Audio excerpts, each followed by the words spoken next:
Soprod et la RTI vous présentent en partenariat avec le 179, votre conseiller client de la CIE, 2 minutes pour comprendre.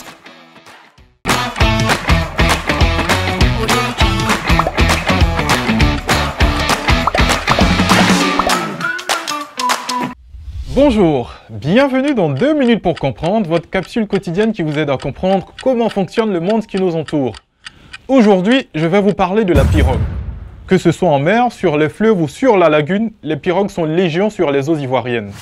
On s'en sert pour se déplacer, pour transporter de la marchandise ou pour pêcher et on apprend à les maîtriser très jeunes. Parce que ceux qui sont déjà montés à bord savent bien que leur maniement n'est pas aisé et que l'on peut à la moindre fausse manœuvre chavirer.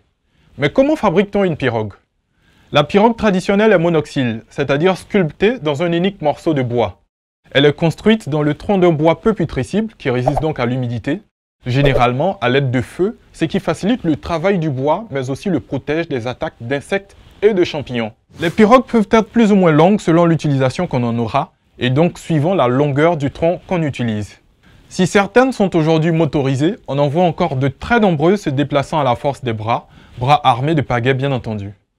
La pratique de la pirogue est encore tellement répandue en Côte d'Ivoire qu'un festival leur étant dédié a vu le jour. Depuis 2 ans, les piroguiers d'une vingtaine de villages et de quartiers d'Adiaké se retrouvent et s'affrontent lors des courses du LA Festival. En 2017, c'est le village Le Débarcadère qui s'est adjugé le grand prix du jury. Mais au-delà de la compétition, c'est surtout une grande fête en hommage à celle qui, depuis tant de générations, transporte les Ivoiriens sur les flots. Je vous donne rendez-vous demain à la même heure pour un nouveau numéro de 2 minutes pour comprendre. Soprod et la RTI, en partenariat avec le 179, votre conseiller clientèle de la CIE, vous ont présenté 2 minutes pour comprendre.